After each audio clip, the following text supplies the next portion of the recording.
ठेला लगा करके 2 पैसे अपने बच्चों के लिए कमा रहा है, समझ रहे मेरी बात? उसमें क्या है? अब तुम मुसलमान लिख दो तो क्या मुसलमान की उस पर कोई जाएगा नहीं? देख रहे हो भाइयों, हमारे हिंदुस्तान का माहौल कैसा चल रहा है। वाला जो वो खरीद रहा, अगर हिंदू की रेडी पे खराब सामान रखा है तो वो क्यों खरीदेगा? तो नाम अगर हमारे किसी भाई का नाम आरिफ हो, अब्दुल हो, अब्दुल समद हो, तो उसके यहाँ से फल नहीं खरीदा जा रहा है। नमस्कार, मैं हूं प्रवीण गौतम।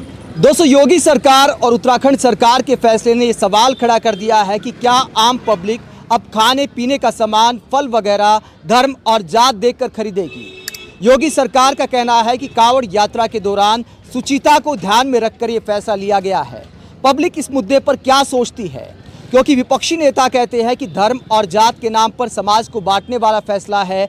बीजेपी के प्रवक्ता कहते हैं कि अगर सामान खरीदने से पहले ग्राहकों को नाम पता हो तो बुराई क्या है। पब्लिक इस पूरे मुद्दे पर क्या सोचती है, क्या 21वीं सदी में ऐसी राजनीति होनी चाहिए? आइए पब्लिक से बात करते हैं और फल रेहड़ी वालों से भी बात करते हैं, आखिरकार वो इस मुद्दे पर क्या सोचते हैं। अंकल जी, क्या खरीद लिया? सेब खरीदे भाई। सेब? तो सेब खरीदने से पहले आपने पूछा दुकानदार का क्या नाम है? नहीं पूछा। तो पूछना चाहिए क्या आपको? नहीं पूछना चाहिए। जिंदगी में कभी पूछा है? नहीं पूछा। उत्तराखंड सरकार ने, यूपी सरकार ने एक आदेश दिया है कि दुकानदार हो चाहे रेहड़ी वाले हों, कांवड़ यात्रा के रूट पर सबके नाम लिखे होने चाहिए। आप कैसे देखते हैं इसको? गलत है ये गलत है भाई। नाम लिखने से थोड़ी होता, अब खान साहब है या कोई पंडित है या कोई यादव है, उससे क्या है? अरे बिजनेस है उसका। अब वो ठेला लगा करके 2 पैसे अपने बच्चों के लिए कमा रहा है, समझ रहे मेरी बात? उसमें क्या है? अब तुम मुसलमान लिख दो तो क्या मुसलमान की उस पर कोई जाएगा नहीं? जाएगा। क्यों जाएगा? क्यों जाएगा? वहाँ पे अच्छा तो फल मिलेगा। सुन रहे हो मेरी बात? फलों की दुकानों पे खास तौर से मैं बता रहा हूँ आपको ये, और ये गलत है जो भी है। ये यूपी सरकार कहती है कि शुचिता का मामला है, स्वच्छता का मामला है, पता होना चाहिए कांवड़ यात्रियों को कि किसकी रेडी से सामान खरीद रहे हैं, अच्छा, किस ढाबे पे खा रहे हैं कुछ। नहीं, इस स्वच्छता का अगर उन्हें ज़्यादा है, वो तो खुद की अपने गवर्नमेंट की रेडी लगवा दें और गवर्नमेंट के होटल लगा दें। स्वच्छता ये है, क्या पता है कौन है भाई? स्वच्छता के लिए मेरे भाई गवर्नमेंट अपना होटल खोल ले, अपने स्टॉल लगवाए, जब तो है भाई। आम पब्लिक है, आम पब्लिक तो करेगी। बीजेपी वाले कहते हैं कि बताने में बुराई क्या है नाम। बीजेपी वाले मूर्ख हो गए हैं, उनकी बुद्धि भ्रष्ट हो गई है। हाँ, और कुछ दिन में चले भी जाएंगे ये लोग। अगर ऐसा ही रहा तो कुछ दिन में चले भी जाएंगे। आपको क्या लगता है 21वीं सदी में ऐसी राजनीति होनी चाहिए? आपकी काफी उम्र हो गई, तो क्या आपने कभी ऐसा पहले देखा है? कभी नहीं देखा, कभी भी नहीं देखा। जो अब हो रहा वो गलत। क्या खरीद रहे हैं अंकल जी? सेब ले रहा हूँ। सेब?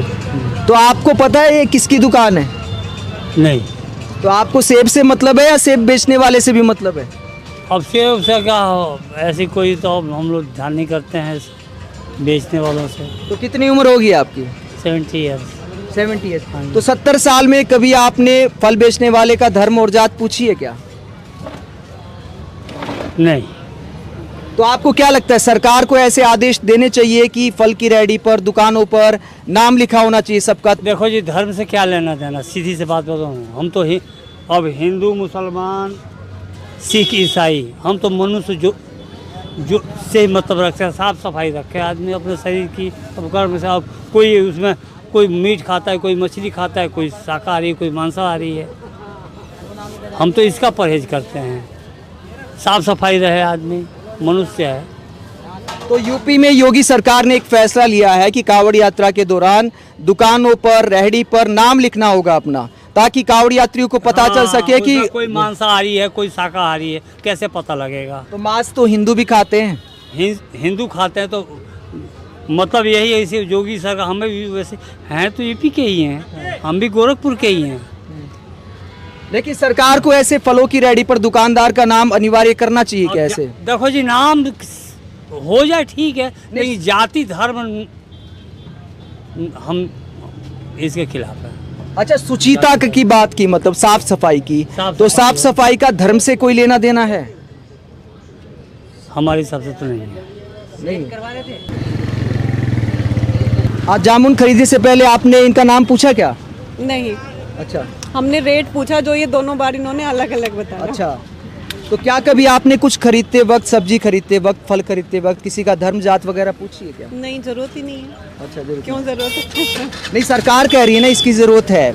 योगी सरकार ने फैसला लिया है कि कांवड़ यात्रा जो निकलेगी तो रेहड़ी पर, दुकान पर नाम लिखा होना चाहिए ताकि यात्रियों को पता चल सके हिंदू मुसलमान है। अब फल में हिंदू मुसलमान से कोई फ़र्क पड़ता है क्या? नहीं, खेती करने वाला किसान जो है वो हिंदू है या मुसलमान, आप अनाज देख के थोड़ा खरीदेंगे। वो हो ही नहीं सकता, पॉसिबल ही नहीं है। अकेले कोई जिंदा नहीं रह सकता, रहेंगे तो सब रहेंगे, नहीं होगा तो कोई नहीं होगा। अच्छा, मतलब फिर तो गहराई में जाओ तो ये भी पता होना चाहिए कि आम का बाग हिंदू का है कि मुसलमान का है। बिल्कुल होना चाहिए। फिर ऐसे तो हो, फिर तो वही पार्टीशन करके अलग अलग कर दो, वो तो नहीं हो सकता ना पॉसिबल। तो 21वीं सदी में आप ऐसी राजनीति को लेकर क्या सोचते हैं जहां बात की जाती है कि शुचिता की बात की उन्होंने कि कांवड़ यात्रियों को शुद्ध फल मिले, तो क्या उसका नाम से लेना देना है क्या धर्म जात से? शुद्धता का धर्म से कोई लेना देना नहीं है, बस आप धो के खा लो, शुद्ध हो जाएगा, इतना काफ़ी है। बैक्टीरिया ना हो, इतना काफ़ी है। अच्छा, धो के खा लो पानी से, बस और क्या करना है। तो इस तरह की राजनीति पर आप क्या सोचते हैं, क्यों करती है आपको लगता है सरकारें ऐसे फरमान क्यों सुनाती हैं? जनता को राजनीति से ज़्यादा कोई मतलब नहीं होता। अगर वो कुछ कर रहे हैं तो उनका कोई पॉलिटिकल रीज़न होगा। लेकिन लोगों का रोजगार तो प्रभावित होता है ना इससे। नहीं होगा, अगर हम खरीद रहे हैं तो कैसे प्रभावित होगा? उनके कानून बनाने से खरीदार पे तो फर्क नहीं पड़ रहा, बेचने वाले पे नहीं पड़ रहा, खरीदने वाले पे नहीं पड़ रहा। अच्छा, अगर मान लीजिए किसी की रेहड़ी पर नाम लिखा है तो उससे लोगों की मानसिकता बदल जाती है क्या? किसी की रेहड़ी पर अल्ताफ लिखा है, किसी पर घनश्याम लिखा है। देखेंगे लेने वाला जो वो खरीद रहा है, अगर हिंदू की रेहड़ी पे खराब सामान रखा है तो वो क्यों खरीदेगा? तो नाम लिखा होना चाहिए क्या? हो सकता है कुछ लोग ये भी सोच ले कि यार मुसलमान की रेहड़ी हिंदू की रेहड़ी से लिया जाए। नहीं, ऐसा तो कोई नहीं। बिल्कुल सोचते हैं। योगी सरकार ने जो फैसला लिया है कि दुकान और रेहड़ी पर नाम होना चाहिए, आप उसे लेकर क्या सोचते बिल्कुल सही कहा उन्होंने, बिल्कुल सच कहा उन्होंने यही तो कहा है कि भाई सच को स्वीकारो।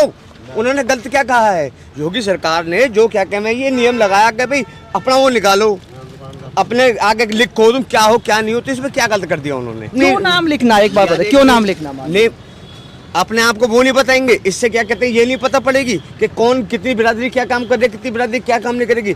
उत्तर प्रदेश की बिरादरी का काम से क्या वास्ता है? मान लीजिए ये जामुन बेच रहे हैं, अब जामुन ये हिंदू है कि मुसलमान, खरीदने वाले को जामुन से मतलब होना चाहिए कि रेहड़ी के वाले के नाम से। इसका फायदा क्या है देश का? इसका फायदा है, पूरे देश को इसका फायदा होने वाला है। अच्छा, क्या फायदा है अगर जामुन बेचने वाला, आम बेचने वाला अगर नाम लगा ले या ना लगाए, इससे क्या फर्क पड़ता है? यार कमाल है कि क्या कह, मैं आप ही से लेता हूँ, मैं आप ही से लेता हूँ। आपको क्या कहते हैं, ये जामुन लेने हैं, ठीक है, आपको ये जामुन लेने और ये सोचना है कि ये देश हित में कि किसी हिंदू भाई पे चले जाएं, तो ये क्या कहते हैं, आपने इसका नाम देख के ले लिया ना। देश हित में तो तब भी है जब मुस्लिम भाई के पास चले जाएं, उसमें क्या दिक्कत है? चले जाएं, मतलब देश हित तो सबसे जुड़ा है ना। हाँ, तो मैं यही तो सबका विकास होगा तब भी क्राइम कम होगा, सबको रोजगार होगा तब तो क्राइम कम होगा। सरकार, बीजेपी की सरकार क्राइम करने में क्राइम कम करवाने में नंबर 1 चल रही है। उत्तर प्रदेश की सरकार टकाटक नंबर 1 चल रही है, ऐसा कुछ नहीं है। कम से कम 10 साल से पहले मंडी यहाँ थी, उससे पहले मंडी वहाँ थी, ठीक है। उससे पहले हम कभी भी सामान खरीद रहे हैं, हमने तो आज तक यही बात नहीं सोची कि हम हिंदू से खरीद रहे हैं, मुसलमान से खरीद रहे हैं। हमारे मन में जब खुद खरीदा आ रहे हैं, हम कस्टमर है, हम आज तक ये बात नहीं सोच रहे कि भाई क्या नाम है, हिंदू से खरीद रहे हैं, मुसलमान से खरीद रहे हैं। हमारे अंदर भावना ही नहीं है चीज़ की भाई कौन है, हमें तो चीज़ खरीदनी है और अपने बच्चों को ले जाके खिला देनी है। तो सरकार ने जो आदेश दिया यूपी में, उत्तराखंड में कि नाम लिखा होना चाहिए रेहड़ी पर, आप क्या सोचते हैं? गलत है। नाम से तो भेदभाव, ये सरकार और ज्यादा भेदभाव बढ़ा रही है। भेदभाव करने का कोई भाई फायदा अगर नहीं नाम है लिखेंगे तो भेदभाव बढ़ेगा। मुझे पता लगेगी कि भाई ये सलीम लिखा हुआ है, क्या नाम है, शंकर लिखा हुआ है, अब मेरे मन में तो अपने आप आ रही है यार, मैं क्या नाम है कि मैं तो सलीम से लूंगा, मैं शंकर से नहीं लूंगा। क्यों? भेदभाव तो सरकार बढ़ा रही है, ये चीज़ तो होनी नहीं चाहिए। ये समर्थक कहते हैं कि नुकसान क्या है? अब एक बात तो, अगर इस तरीके से भेदभाव बढ़ेगा तो नुकसान ही नुकसान है, देश बढ़ जाएगा, देश बढ़ जाएगा। अरे जातिवाद करने का क्या फायदा? जातिवाद क्यों करोगे? जातिवाद करने का कोई मतलब नहीं ना, जो है सब है, सब हिंदुस्तानी हैं और सब मिलके व्यापार कर रहे हैं, कोई अपना जीवन यापन कर रहा है, उससे इससे क्या है मतलब है कि हिंदू है मुस्लिम है। एक घर के अंदर 4 भाई हैं और चारों भाई मिलके काम कर रहे हैं तो देश, हमारा घर मजबूत रहेगा। और चारों भाई न्याले हो जाते हैं तो अपने आप ही कमजोर हो जाते हैं। फल खरीदते वक्त दुकानदार का नाम, धर्म वगैरह पूछते हैं क्या? गलत है, जो आज तक कभी भी ना हुआ वो आज देखने को मिल रहा है और वर्तमान सरकार ने सिर्फ यही काम करे हैं, ये बिल्कुल ठीक ना। और एक आप अभी क्या बोल रहे थे इसके बारे में? अगर भाई पता होना चाहिए, पता होने के लिए तो बहुत कुछ है। बीजेपी सरकार से अगर सवाल करे जाएँ, पता उनकी पारदर्शिता कहाँ है? पीएम फंड केयर में उन्होंने क्यों नहीं बताया? वो भी तो बताएं, अपनी भी तो पारदर्शिता दें। अच्छा, मतलब नागरिकों से सब जानना चाहते हैं, अपना नहीं बताते। अपना नहीं है। वो कह रहे बुराई क्या है, मतलब ये तो शुचिता का मामला है, कांवड़ यात्री को पता होना चाहिए। एक संविधान बन गया तो उसके हिसाब से चलो ना आप। ये क्या धर्म और जात पात के हिसाब से चलते हो? संविधान के हिसाब से चलो। क्या खरीद रहे हैं आंटी? कितने का लगाएगा बताओ? क्या खरीद रहे हैं? क्या खरीदेंगे? तो आम खरीदेंगे और क्या खरीदेंगे बेटा? तो आम वाले का नाम पूछा क्या आपने? नहीं, हमने नहीं पूछा आम वाले का नाम। कभी पूछा है क्या? यूपी सरकार ने एक आदेश दिया है कि नाम वगैरह लिखो रेहड़ी पर, दुकान पर, तो आप कैसे देखते हैं इसको? हम पहचान करके देख लेते हैं बस इनको। अच्छा, आप मतलब आम की पहचान कर लेते हैं? हाँ जी, हाँ जी। दुकानदार से मतलब नहीं है? नहीं, आम लिए घर गए, दुकानदारों को थोड़ी घर लेके जाना। भाई साहब क्या खरीद रहे हैं? 2.5 किलो क्या खरीद रहे हैं भाई साहब? आम। आम। हाँ जी। तो आपने पूछा कि इनका नाम क्या है बेचने वाले का? नहीं, बिल्कुल नहीं पूछा। कभी पूछते हैं क्या सब्जी लेते वक्त, आम लेते वक्त, नहीं, किस कभी धर्म नहीं से हैं, किस जात से हैं? नहीं, आजकल तो हिंदू मुसलमान का ज़्यादा हो रखा है। ये सब इतना होना नहीं चाहिए, आपस में लड़वाना नहीं चाहिए जाति के नाम पर। आप क्या सोचते हैं भाई साहब, इस तरह का आदेश होना चाहिए? हम तो ये चाह रहे हैं बस सब मिल के रहें साथ। पहले रहते थे, ऐसे ही रहना चाहिए सबको। अच्छा, रेडी पे नाम वाम होना चाहिए कि नहीं होना चाहिए? नाम क्यों? नाम से क्या हो रहा है बताओ? किसी को कोई पता? होटल पे कौन बर्तन मांज रहा है, कौन क्या कर रहा है, अंदर क्या हो रहा है, कुछ पता है? कुछ बताओ, किसी को कुछ नहीं पता है। कौन क्या बेच रहा है, क्या डाल रहा है, क्या कर रहा है, अंदर कोई घुस रहा है उसमें? कोई नहीं है। ये तो राजनीति है सब। अच्छा, सब राजनीति है। और क्या। तो यहाँ पे दुकानों पर नाम लिखने को लेकर योगी सरकार और उत्तराखंड सरकार के फैसले पर पब्लिक की राय सुनी। कई लोगों का कहना है कि सरकार को इस तरह के आदेश नहीं देने चाहिए और इस तरह के फैसले समाज में विभेद पैदा करते हैं और इन फैसलों के पीछे कोई लॉजिक नहीं है। हालांकि कुछ लोग फैसलों का समर्थन करते भी नजर आए। आप इस पूरे मसले पर क्या सोचते हैं? क्या 21वीं सदी में सरकार को इस पर ध्यान देना चाहिए कि फल बेचने वाले का नाम क्या है, या फिर जो जनता के ज्वलंत मुद्दे हैं, देश के असल देख रहे हो भाइयों, हमारे हिंदुस्तान का माहौल कैसा चल रहा है। अगर हमारे किसी भाई का नाम आरिफ हो, अब्दुल हो, अब्दुल-समद हो, तो उसके यहाँ से फल नहीं खरीदा जा रहा है। अगर हम लोग भी रमज़ान के महीने में अपने त्यौहार में सिर्फ मुसलमानों के यहाँ से फल और फ्रूट खरीदेंगे तो फिर और लोगों का क्या हाल होगा। लेकिन हमारे नबी का ये अखलाक है, आप किसी के यहाँ से भी खरीद सकते हो। हम लोग रमज़ान के महीने में ये सोचकर खरीद लेते हैं कि ये गरीब है बेचारा, इसके यहाँ से हम खरीदेंगे तो हम उसका घर का भला हो जाएगा, उसके घर का रोज़ी रोटी इसी फल फ्रूट से चल रहा है, ये हम समझकर खरीदते हैं। ये नहीं पूछते कि हिंदू है कि मुसलमान है कि कौन से धर्म का है, बस ये सोचकर खरीद लेते हैं कि हम इससे 10 रुपये का 100 रुपये का फल या कोई भी सामान खरीदते हैं तो गोया कि उसकी मदद हो जा रही है। अगर हम लोग भी ऐसे सोचने लगे तो फिर क्या होगा हमारे हिंदुस्तान का। इसलिए आप लोग दुआ करें कि हमारे मुल्क के हिंदुस्तान का माहौल ठीक हो और सब लोग खुश रहें, सब लोग आपस में मिलकर रहे।